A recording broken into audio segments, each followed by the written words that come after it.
Dios es un Dios que siempre se mueve con propósito y todo lo que es planificado por el cielo tiene que traer una manifestación gloriosa aquí a la tierra. Amén. Mientras usted saluda a su hermano, mientras lo abraza, yo creo que hoy es una mañana para regocijarnos y para poder hacer memoria de lo bueno y lo fiel que ha sido Dios de generación tras generación. Quiero que abra por favor la palabra. Vaya al libro del profeta Isaías, capítulo 46,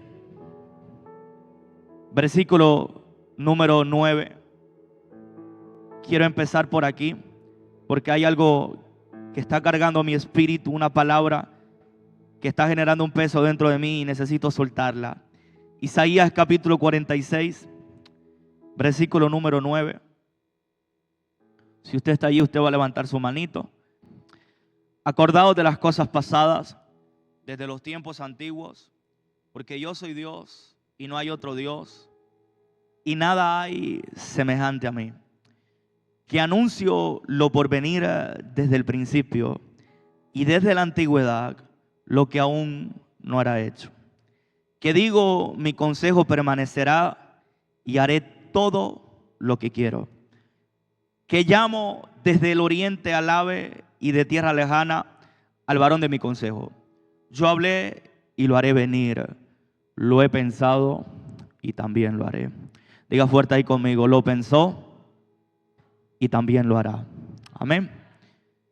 Hay algo puntual que Dios quiere hablarnos hoy en esta mañana, y quiero empezar por una palabra muy sencilla. El profeta desde el versículo 1 está hablando de algo singular que solamente habita en Dios. Cuando hablo del término singular, estoy hablando de una cualidad que solamente existe en Dios.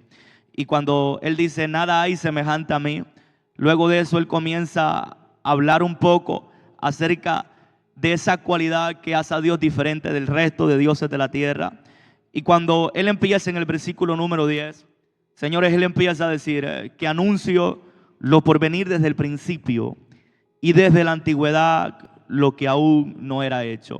Quiero que usted sepa hoy en esta mañana que el único que tiene la potestad de tomar algo que no existe y decir que existirá y hablar de su final antes de que empiece es Dios. Diga conmigo, es Dios.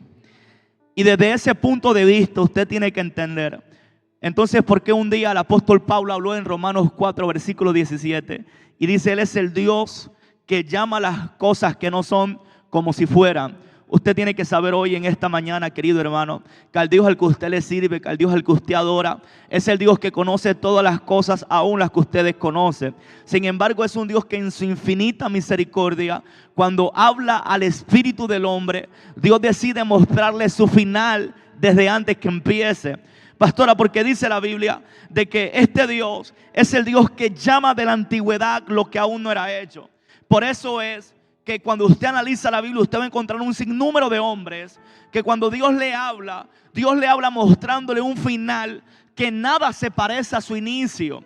Por eso usted tiene que saber que lo que usted es hoy probablemente no se va a parecer a lo que Dios mañana hará con usted, sino que a lo largo de la vida nosotros llegamos a una etapa en donde creemos que como estamos hoy vamos a estar siempre. Por favor, entiende que lo que hoy eres no se parece en nada a lo que Dios hará contigo mañana. Y cuando usted comprende estas palabras que le está declarando a su hermano de al lado, usted entiende por qué entonces Dios le habla a un muchachito llamado José a través de un sueño. Y cuando Dios le habla a José en Génesis 37, él comienza a tener un sueño que él no entiende, porque el sueño que él tiene, él se mira en una posición de gobierno donde él está por encima de sus hermanos, por delante de sus padres. Y cuando él cuenta este sueño que él tiene, querido hermano, hermana, amigo y amiga que está aquí, a las personas que ellos se los cuentan, ellos tampoco entendían cómo José, quien en ese momento era el menor de 11 hermanos, cómo era posible que ese que en el momento era menor se estaba viendo en un sueño donde sería el más grande. Y dice la Biblia que sus hermanos cuando le cuentan estos sueños, dice de que los hermanos lo aborrecían más. Sin embargo, en el sueño José se ve en una posición de gobierno. Diga conmigo, gobierno. Pasaron un sinnúmero de cosas que José no vio en el sueño. Dice la Biblia que sus hermanos lo vendieron a unos ismaelitas. También dice la Biblia que luego los ismaelitas lo vendieron a casa de un egipcio llamado Potifar. Y también dice la Biblia que en casa de Potifar, la esposa de aquel varón quiso hacerse de José, quiso abusar de José. Y dice de que por cuanto José no quiso, entonces la mujer habló mal de él y lo meten a la cárcel. Ahora bien, yo me pregunto, ¿por qué Dios en ese sueño que le dio a José, por qué Dios no le permite ver todas las cosas que él tenía que pasar para cumplir, para que se cumpliera lo que Dios le estaba hablando? Porque en el sueño Dios no le mostró a José que sus hermanos lo iban a vender. Porque si Dios le muestra a José el sueño y le muestra en el sueño que sus hermanos lo venden, quizás él evita contarle el sueño a los hermanos. Porque yo le pregunto a Dios, ¿por qué no le permitiste que si él supiera que se iba a casa de Potifar, luego le iba a meter preso a una cárcel? Y un día haciéndole esta pregunta a Dios, Dios me habló. Y Dios me dijo, es que todas las desgracias que pasaron en José tenían que ser necesarias para que él entonces pudiera sentarse al lado de Faraón. Y usted tiene que saber algo hoy en esta mañana, que hay cosas que no aparecen en la visión primera, pero son las que Dios tiene que permitir para que se cumpla lo que esa primera visión dijo. Usted tiene que saber hoy en esta mañana que el sueño que Dios le da a José es que él va a estar en una posición de gobierno. Así se ve él, sentado por encima de sus hermanos, sentado por encima de sus padres, pero sin las desgracias que le pasaron. Entonces él no podía sentarse allí. Y yo meditaba ayer en horas de la noche y yo meditaba y me di cuenta que en Génesis capítulo 45 al final José entiende que todo terminó obrando para bien. Y cuando él se revela a sus hermanos, entonces él le dice a sus hermanos, señores, espérense, no se turben, no se sientan mal, porque sin el mal que ustedes me hicieran, yo hoy no pudiera estar donde hoy estoy. Y José entendió entonces que hay cosas que no aparecen en la primera visión, pero que son necesarias para que esa visión se cumpla.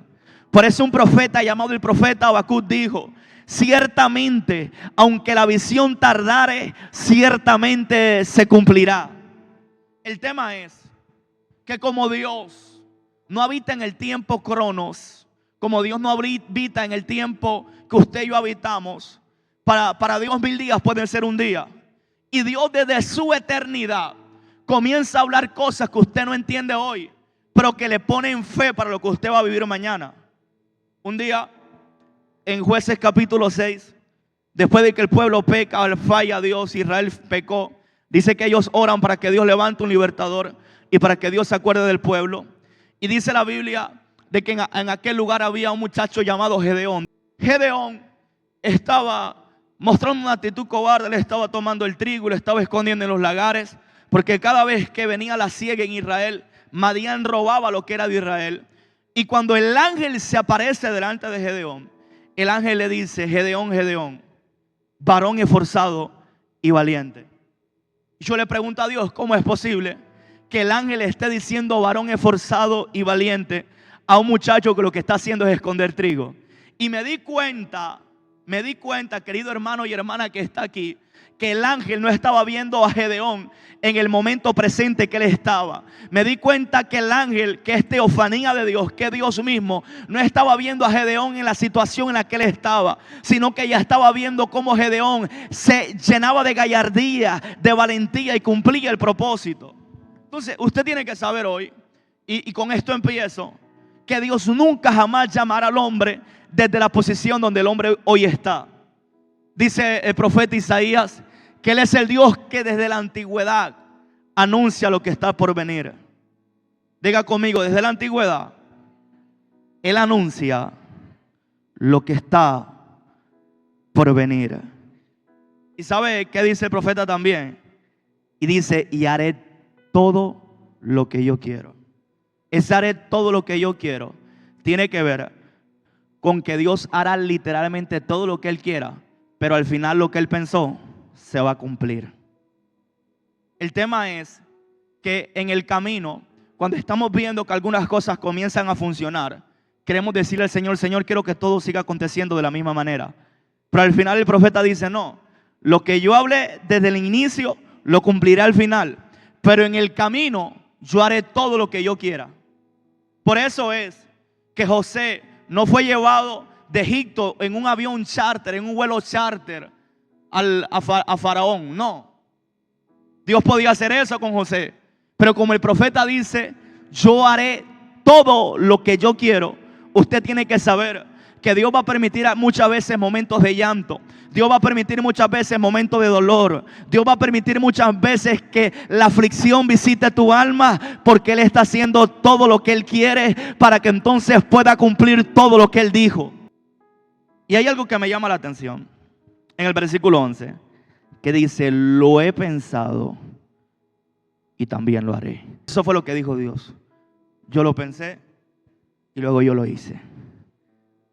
Es decir, la decisión fue mía y yo al final terminé haciendo lo que un día pensé, lo que un día decidí. Ahora bien, hay un texto muy particular que está en Génesis capítulo 1, versículo 27. Y en el libro de Génesis se repiten algunas cosas que yo por muchos años le preguntaba al Señor: Señor, ¿por qué parece que se repitiera lo mismo en dos pasajes bíblicos? Génesis capítulo 1, versículo 27 dice: y creó Dios al hombre, a su imagen, a imagen de Dios lo creó, varón y hembra los creó. Mire lo que dice el capítulo 1, versículo 27. Creó Dios al hombre, a su imagen, a imagen de Dios lo creó, varón y hembra lo creó. Pero luego el capítulo 2, versículo número 7, parece que se repite lo mismo. Dice: entonces Jehová Dios formó al hombre del polvo de la tierra y sopló en su nariz aliento de vida, y fue el hombre un ser viviente. Yo le pregunté a Dios un día: Señor, ¿acaso se repitió el mismo suceso las dos veces? Parece que dijera lo mismo, ¿verdad? En Génesis capítulo 1, versículo 27 dice: creó. La palabra creó tiene que ver con creación. Tiene que ver con una idea que sale desde la nada. Por eso el profeta Isaías dijo: lo he pensado. Y luego dice: también lo haré. Ahora, la diferencia del capítulo 1, versículo 27 al capítulo 2, versículo 7 es esta: que en el capítulo 1, versículo 27 dice la Biblia de que Dios creó al hombre. O sea, Dios se lo imaginó. Dios pensó al hombre a su imagen y a su semejanza. ¿Lo dice o no lo dice? Pero pastora, una cosa es cuando Dios crea y otra cuando Dios forma. La diferencia es que en el capítulo 2, versículo 7, ya Dios no está creando, ahora Dios se está formando. Y usted tiene que saber que hay momentos de su vida en donde se revela lo que Dios creó, lo que Él pensó, lo que Él dijo que hará. Pero hay otro capítulo en su vida en donde Él comienza a darle formación a la palabra que Él le dio a usted. Y usted tiene que saber hoy, en esta mañana, que aunque usted sepa muchas de las cosas que Dios hará con usted, usted hoy está en el capítulo de su vida en donde Dios está formando todo para lo que Él habló en el capítulo 1. Entonces se manifiesta en el capítulo 2. La iglesia tiene que saber hoy, en esta mañana del Señor, que hay cosas que ya están creadas, pero Él las está formando dentro de ti. Por eso es que aunque José tiene el sueño en Génesis 37, le tocó pasar 13 años de su vida para que la palabra fuera formada y se cumpliera. En Génesis 37, líderes que están aquí, a José se le suelta la palabra. José se ve como Dios lo estaba viendo. Pero de Génesis 37 a Génesis 41, cuando él está delante del faraón, pasaron muchas cosas. Y esas muchas cosas no hablan de una vida entera de llanto y de aflicción. Esas muchas cosas hablan de los procesos que son necesarios para que la palabra que un día se habló se geste, se forme y germine. Usted sabe, escuche esto: cuando usted siembra una semilla para hacer un árbol, aunque usted hoy está sembrando la semilla, ya usted la está viendo como un árbol grande. Por lo menos mi padre le gustó mucho la agricultura, y cada vez que mi papá sembraba una mata de mango, un palo de mango, un palo de guayaba, mi papá ponía la semilla. Mi papá ponía a veces la ramita pequeña, pero él me decía después de sembrarla: esa que tú ves pequeña va a llegar en un momento donde será muy grande. Él lo pensó, él lo creó. creó en su imaginación el resultado de lo que hoy era una semilla. Pero para que esa semilla luego pudiera ser un gran árbol y dar fruto, le tocó pasar un proceso de formación. Por eso Génesis capítulo 1 versículo 27 dice que Él lo creó. Pero Génesis capítulo 2 versículo 7 dice, y Él formó. La iglesia, nosotros los cristianos, los que servimos a Dios, tenemos que entender que aunque usted sepa lo que Dios va a hacer con usted, hay escalones que no se pueden saltar. Hay procesos que tenemos que vivirlos. Aunque hoy alguien, y enseño esto, le dé una palabra, le profetice, le diga, ve un pastorado, ve un manto profético sobre ti. Una cosa es lo que Dios está viendo, y otra cosa es si tú estás formado verdaderamente para que esa palabra se cumpla el siguiente día.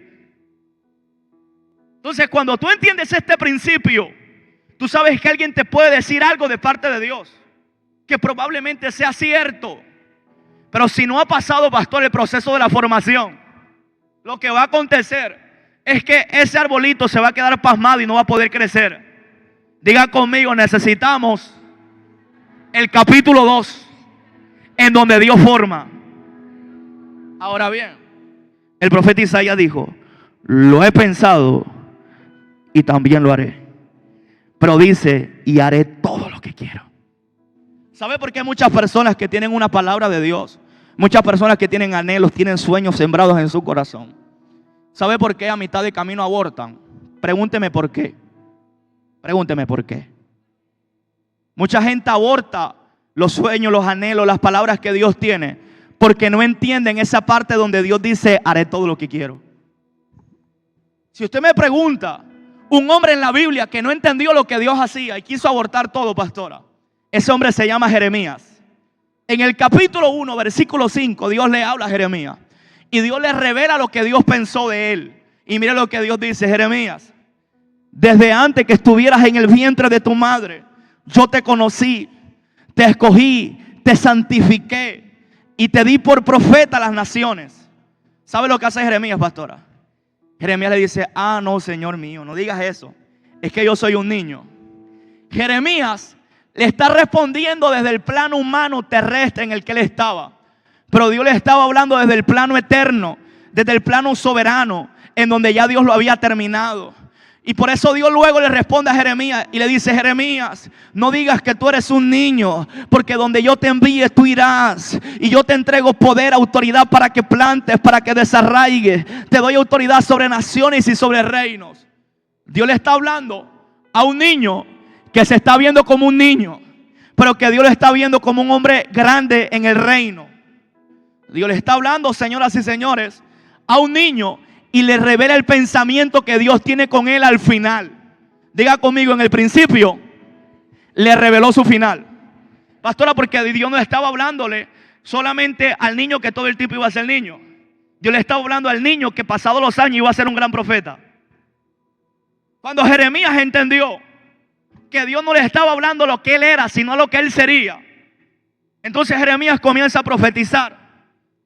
Jeremías comienza a declarar la palabra de Jehová. Pero ¿sabe qué acontecía cuando Jeremías profetizaba? Cuando Jeremías profetizaba no habían aplausos. Cuando Jeremías profetizaba nadie le daba un abrazo. Cuando Jeremías profetizaba lo abofeteaban. Cuando Jeremías profetizaba lo metían a una cárcel. ¿Sabe por qué? Porque el texto dice en Isaías que él hará todo lo que él quiere. Y como Jeremías no entendió eso, pastora, en el capítulo 20, versículo 7 más o menos, abre su boca y le dice al Señor, Señor, más nunca profetizaré en tu nombre, porque la palabra de Jehová me ha sido para escarnio. ¿Sabe qué está aconteciendo aquí? La parte almática de Jeremías le está diciendo al Señor, Señor, no entiendo lo que tú estás haciendo. Señor, no lo entiendo. Pero después en el versículo 9 dice la Biblia que Jeremías mismo habló y dijo, Señor, me seduciste y fui seducido. Más fuerte fuiste que yo. Porque aunque no quería seguir profetizando, la palabra se metió como un fuego en mi boca y terminé haciendo lo que aún no quería hacer. ¿Sabe por qué? Porque la palabra del Señor dice que Él hará lo que Él quiera. Y cuando tú entiendes que Dios hace exactamente lo que Él quiere, no lo que tú quieres, tú te vas a dar cuenta que van a venir días en donde tú vas a querer tirar la toalla. Van a venir días, querida iglesia, en donde tú vas a decir: no me quiero seguir congregando más. Pero de repente, cuando se hacen las 10 de la mañana, estás acostado, estás afligido, se mete un fuego dentro de ti y tú dices: no, mi lugar no es estar en la cama, mi lugar es estar en la casa de Dios, adorando al Dios que me dio vida. Ahora, ¿por qué nosotros mismos? Porque a mí me ha pasado, y estoy seguro que a muchos de ustedes también. Porque muchas veces queremos abortar lo que un día Dios dijo que estaría sobre nuestras manos. Estoy hablando con personas que han tenido negocios y que en el camino, como no entienden el pasaje que dice que Él hará todo lo que Él quiere, le dicen al Señor: Señor, la empresa que me diste la voy a dejar tirada. No estoy viendo las finanzas como la veía 3 años atrás. Pero yo vengo a decirte algo: que aunque no entiendas que Él hará lo que Él quiera hacer, al final Dios hará que la visión que te dio se cumpla. Ahora, quiero empezar en unos minutos, pero quiero dejar plantado esto en el espíritu de la iglesia. Usted tiene que saber que cuando el profeta Isaías, en el capítulo 46, versículo número 10, cuando él dice: mi consejo permanecerá y haré todo lo que quiero, él está hablando de un Dios que no solo tiene la cualidad de verte terminado antes que empiece, sino que también te está hablando de un Dios soberano. ¿Sabe qué es lo impresionante aquí? Que cuando dice: haré todo lo que quiero, está hablando de un Dios que no le pregunta a nadie para hacer algo. Cuando dice: haré todo lo que quiero, habla de un Dios que no le preguntó a José si se quería ir a la cárcel. Cuando dice: y haré todo lo que quiero, habla de un Dios que no le preguntó a José si le gustaría irse de esclavo a casa de Potifar. Porque hay circunstancias en nuestra vida que golpean nuestra parte almática y Dios nunca nos pregunta si las queremos vivir. ¿Sabe por qué? Pregúnteme por qué. Porque Él hará todo lo que Él quiera. Y yo le doy gracias a Dios, porque si no hubieran pasado algunas circunstancias en mi vida, yo no estuviera donde hoy estoy. Si algunos no me hubieran metido el pie para que cayera, entonces no estuviera hoy predicándole a alguien en esta iglesia. Y yo sé que muchos de los que están aquí, capaz nunca antes hubieran tenido su empresa si un día su jefe no los hubiera botado. Jesús no hubiera ido a la cruz si el tesorero de su ministerio, llamado Judas Iscariote, no lo vende por 30 piezas de plata. Porque hay cosas que se ven feas, pero diga conmigo: son necesarias. Mire, todo el mundo, cuando habla de Judas, lo pone como si él fuera el diablo. Y la Biblia no dice que él es el diablo. Dice que se le metió el diablo, pero no era el diablo. Yo he visto a predicadores hablar en contra de Judas, y es verdad que obró mal, que la Biblia dice de que hay del que pone tropiezo, es verdad. Pero Jesús sabía, querida iglesia que está aquí, identificar qué hacía parte del propósito y qué no. Un día Pedro, cuando escucha a Jesús, decide que él tiene que ser prendido. Dice la Biblia de que Simón Pedro le dijo: ten misericordia de ti, no vayas. Y Jesús le respondió: apártate de mí, Satanás. Pero cuando Judas Iscariote lo vendió y lo entregó con un beso, ¿sabe cómo le dijo él? Amigo. Porque si Judas no lo entrega, él no va a la cruz. ¿Sabe por qué Jesús tomó esta actitud tan apacible con Judas? Pregúnteme por qué. Porque él ya sabía cuál era su final. Él sabía que le era necesario morir, y morir a muerte de cruz. Por eso es que, como él ya sabía su final, él no está viendo a Judas como un enemigo. Él no está viendo a Judas como un adversario. Él únicamente está viendo a Judas como un puente para que la palabra que le dieron en el inicio se cumpla. Sabía que José y Jesús tienen muchas semejanzas, porque José sabía cuál era su final. Y cuando José llega a su final, José besa a sus hermanos. José besa a los que lo vendieron. José besa a los que lo metieron en la cisterna. José besa a los que lo llevaron esclavo. Y le dice: mira, brother, Si no hubiera sido por ti, yo no estuviera aquí hoy. José no le renegó. José no le dijo, no tuviste piedad de mí cuando tenía 17. Él no le dijo eso. José le dijo, señoras y señores, José le dijo, gracias por traerme hasta aquí. Porque sin la ofensa de ustedes, no hubiera llegado donde hoy estoy. ¿Sabe por qué José dice eso? Porque José entendió dos cosas que yo quiero que usted entienda. El mensaje de hoy tiene que ver con dos cosas. Yo quiero que usted sepa que José entendió que al final, lo que se habló en el comienzo, se tenía que manifestar al final. José sabía que él hará todo lo que él quiere. Por eso cuando sus hermanos están nuevamente con él, José entendió que sus hermanos fueron un instrumento. Dos cosas entendió José, diga conmigo dos cosas. Que lo que se habló en el comienzo se materializará al final. Y lo segundo que José entendió fue que él hará todo lo que quiere. José entendió que él no merecía ir a una cárcel, pero que si así lo quiso Dios, entonces que bien lo haga. A mí me gusta un pasaje muy puntual de la Biblia. Y yo leo esto y muchas veces he llorado leyéndolo, sin necesidad de un ambiente de adoración. Yo creo que usted sepa que este hombre llamado David fue David porque él entendió lo segundo. Él entendió que al final Dios hará lo que él quiera. ¿Sabe lo que dice 2 de Samuel? Número 11 y 12. Le explico. David está huyendo porque Absalón, su hijo, usurpó el trono. Y cuando usurpa el trono, entienda lo siguiente. David le toca salir huyendo de Jerusalén. Y cuando David huye de Jerusalén, la Biblia habla de un personaje llamado Simeí.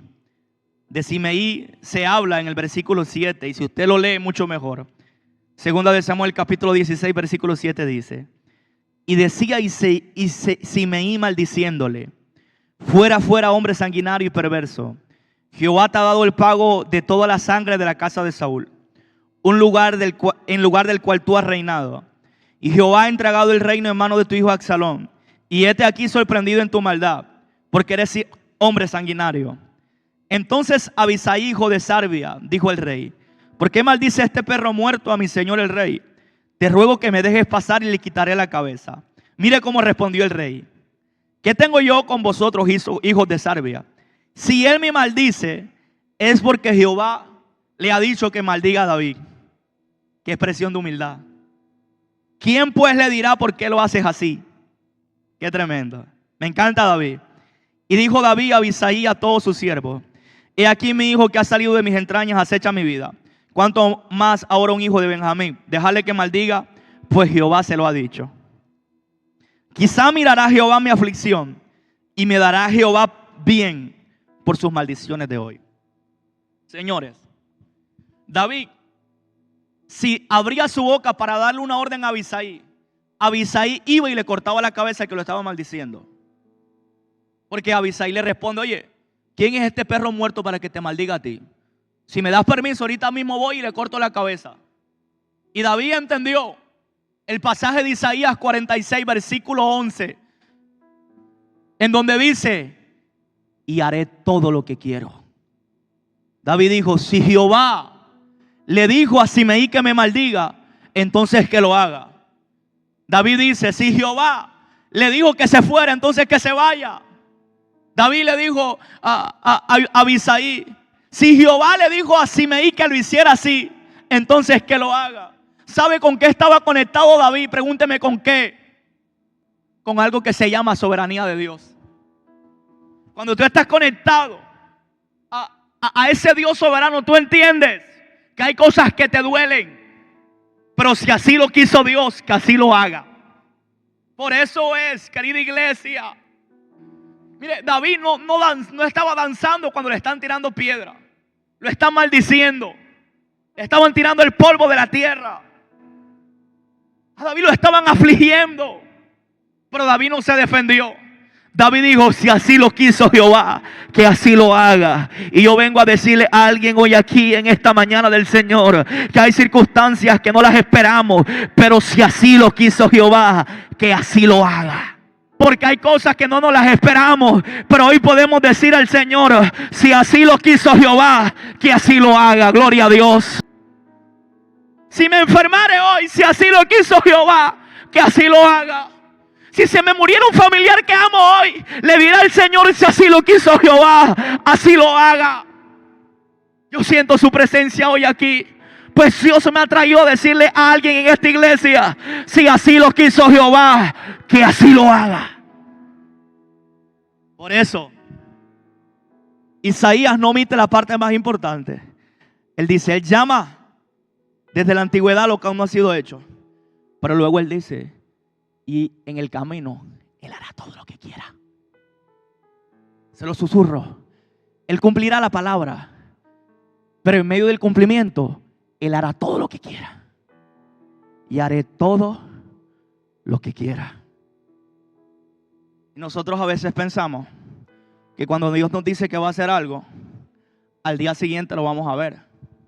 O capaz creemos que van a durar años para que la palabra se cumpla. Pero creemos que en esos años todo va a ser paz. Y vengo a decirle a alguien, en el camino está la parte más difícil. En el camino se manifiesta la parte que dice, y haré todo lo que quiero. Yo siento a Dios aquí hoy. Con esto termino. Segunda de Reyes, capítulo 4, versículo 28. Y ella dijo, pedí yo hijo a mi Señor. ¿No dije yo que no te burlases de mí? Entonces dijo él a Giezi, ciñe tus lomos y toma mi báculo en tu mano y ve. Si alguno te encontrare, no lo saludes. Y si alguno te saludare, no lo respondas. Y pondrás mi báculo sobre el rostro del niño. Y dijo la madre del niño, vive Jehová, vive tu alma, que no te dejaré. Él entonces se levantó y la siguió. Versículo 18. Y el niño creció, pero aconteció que vino a su padre, que estaba con los segadores, y dijo a su padre, ay, mi cabeza, mi cabeza. Y el padre dijo a un criado, llévalo a su madre.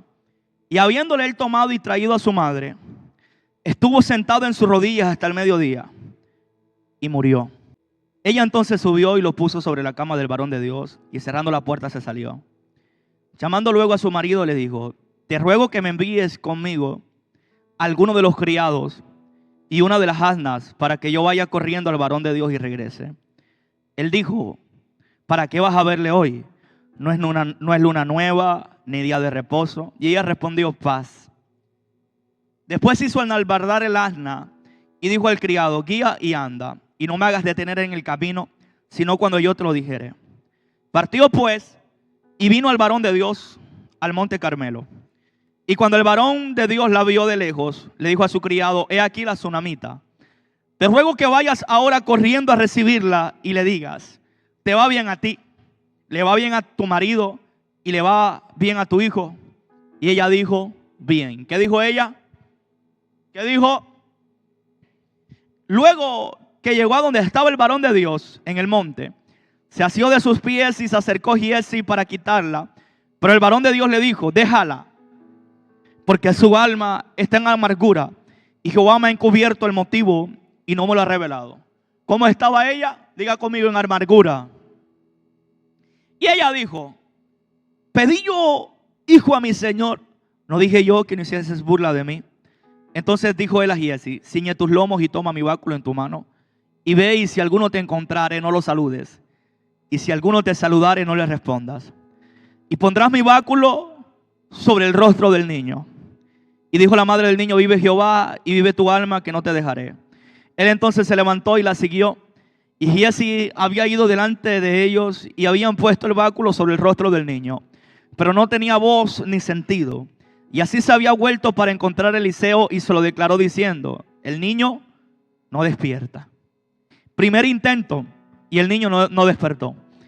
Y venido Eliseo a la casa, y aquí que el niño estaba muerto, tendido sobre su cama. Entrando él entonces cerró la puerta tras ambos y oró a Jehová. Después subió y se tendió sobre el niño, poniendo su boca sobre la boca de él, y sus ojos sobre sus ojos, y sus manos sobre las manos suyas. Así se tendió sobre él, y el cuerpo del niño entró en calor. Volviéndose luego, se paseó por la casa a una y otra parte, y después subió y se tendió sobre él nuevamente. Y el niño estornudó 7 veces y abrió sus ojos. Entonces llamó él a Giezi y le dijo: llama a esta tsunamita. Y él la llamó. Y entrando ella, él le dijo: toma tu hijo. Y así que ella entró, se echó sobre sus pies y se ensilló a tierra. Y después tomó a su hijo y salió. Yo quiero que tú repitas conmigo: si Dios te lo dio, no puede morir antes de tiempo. Hay algo que yo sentí y es la palabra que he tratado de exponer durante estos 20, 25 minutos que llevo acá. Y es hacerle saber a usted que Dios al final cumplirá lo que le dijo, pero en el camino hará todo lo que quiera. Hay algo muy curioso aquí que a mí me gusta, por eso resalté el versículo 28. Y es que hay una expresión de la mujer cuando tiene a su niño muerto. Y la expresión que ella lanza al profeta es: querido profeta, yo te pedí niño, te pedí que me dieras un hijo. Más bien yo te dije que tú no hicieses burla de mí. Este versículo 28 es clave para comprender la historia. Dice la Biblia de que de continuo Eliseo pasaba por un lugar llamado Sunén. Y cuando él pasaba por ese cierto lugar, una mujer importante siempre lo llamaba para que viniera a comer con él. Y lo llamaba y de continuo él iba y comía a la casa de la mujer. Y un día la mujer le dice a su esposo: mira, ahora entiendo que este varón que pasa es un varón profeta de Dios. Y le dice a su esposo: vamos a hacer un pequeño aposento para que el profeta venga, duerma, se acueste, descanse y luego se vaya. Y cuando el profeta va por primera vez al aposento que luego le hacen, el profeta, al ver la honra de la mujer, el profeta le pregunta: mujer, ¿qué quieres que haga por ti? ¿Quieres que hable por ti al rey? Y la mujer le dice: mira, yo habito entre mi pueblo. En otras palabras, las conexiones aquí en este pueblo las tengo yo. Y cuando Eliseo escucha esa respuesta, Eliseo le dice a Giezi: mira, Giezi, esta mujer hizo algo por mí y yo tengo que hacer algo por ella. Y de repente Giezi, que era un poco chismoso, le dice: mira, la mujer no tiene hijo y el marido de ella ya está un poco mayor. Mire si el tipo era curioso. Le dice a Eliseo: esta mujer lo que necesita es un hijo. Y de repente el profeta le dice: dile que pase. Y cuando ella está a la pie al aposento, el profeta le da una palabra. Señoras y señores, el profeta abrió su vientre con una palabra y le dice: así dice el Señor, pasado un tiempo tendrás a un niño entre tus brazos. La respuesta de ella no fue exaltando a Dios. La respuesta de aquella mujer fue: Señor, no hagas burla de mí. Diciendo: es imposible que tú hagas o que Dios haga lo que tú estás hablando. Ella dice: no hagas burla de mí. Diciéndole al Señor: no lo necesito. Pero de repente el profeta le dice: no, dentro de un año tendrás al niño en tus brazos. Diciéndole: aunque tú no lo quieras, el niño vendrá. Aunque tú no lo pediste, el niño vendrá. Y hay personas aquí que han recibido cosas de Dios que no vinieron, pero que Dios los escogió para eso. Hay personas aquí que le han dicho al Señor: Señor, yo no te pedí que me hicieras un predicador, pero tú me hiciste un predicador. Señor, yo no te pedí que me dieras una iglesia, pero me entregaste una iglesia. Y esa es la actitud de la mujer tsunamita. Ella le está diciendo: yo no te pedí que me dieras un niño. Ella le dice: yo no te lo pedí. En otras palabras, ella dice: el niño vino porque Dios quiso que viniera. Mire, no hay nada más seguro en esta tierra. Y es lo siguiente, y es que lo que Dios le da a usted, la tierra no se lo puede quitar si se lo dio Dios. No hay nada más, mire, no hay mayor garantía para el hombre que tener algo que vino de Dios. No hay mejor garantía para la juventud que casarse con la mujer que Dios le dijo que iba a ser su esposa. Porque dice la Biblia que lo que Dios une, no lo desune el hombre. Entonces la mujer se está anclando a esto. Y la mujer está diciendo: al niño no te lo pedí yo. Al niño me lo dio fue Dios. Y esto me encanta, porque eso hizo que el profeta se comprometiera con el milagro de ella. Y hay situaciones en la vida en donde tu alma está afligida. Dice la Biblia que Eliseo le dijo a Giezi: el alma de esta mujer viene en amargura. O sea, la mujer no la estaba pasando bien. Pero hay momentos en la vida en donde la aflicción visita tu alma. Y es allí donde tú te vas a postrar de rodillas y le vas a decir al Señor: Señor, la empresa no te la pedí yo, tú me la diste. Señor, mis hijos no te los pedí yo, tú me los diste. Señor, mi matrimonio no te lo pedí yo, tú me lo diste. Eso es lo clave de esa mujer. Que esa mujer le dice: yo no te lo pedí, fue Dios el que me lo dio. Y cuando el profeta escucha eso, él manda a Giesi y le dice a Giesi: ve, toma mi báculo y resucita al niño. Giesi fue y no pudo resucitar al niño. ¿Sabe por qué? Pregúnteme por qué. Porque Giesi no era el que había soltado la palabra. El que había soltado la palabra había sido Dios a través del profeta Eliseo. Por eso es que el hombre natural, porque Giesi representa un hombre natural, un hombre que viene a la iglesia pero que tiene un espíritu natural. Por eso es que el hombre natural no puede resucitar lo que el hombre espiritual profetizó. El hombre natural no puede hacer morir lo que el hombre espiritual le dio vida. O sea que Giesi no tenía legalidad para hacer el milagro. Y cuando llegó Eliseo se acuesta encima del niño, pone sus ojos sobre los ojos del niño, pone su boca sobre la boca del niño, pone sus manos sobre las manos del niño, y dice que luego ora a Jehová. Porque la primera acción de Eliseo representó un intento humano. Lo intentó hacer con su fuerza. Pero luego dice el pasaje: y Eliseo orando a Jehová, entonces el niño resucitó. Estornudó 7 veces y resucitó. En el primer intento el niño no se levanta, porque aunque Eliseo había sido el canal, aunque Eliseo había sido el puente, Eliseo no había sido el que le había dado al niño. El que le había dado al niño había sido Jehová. Y por eso cuando él ora a Jehová, seguramente el niño escuchó que ahora no le estaba hablando un profeta, no, sino que ahora le estaba hablando el Dios que profetizó su venida. Aunque Eliseo era el puente, él no era la fuente. La fuente era Dios. Aunque mi amigo fue el que me trajo a la iglesia, la fuente del que pensó que iba a ser predicador no fue mi amigo, fue Dios. En el año 2013 Dios usó un muchacho que era un gran amigo mío. Honró su vida. Y él un día me dio una palabra a la edad de 15 años. Y viéndome, me dijo: el plan que tú tienes no es el que Dios tiene para ti. Dios me dijo a través de él: Dios te hará un predicador.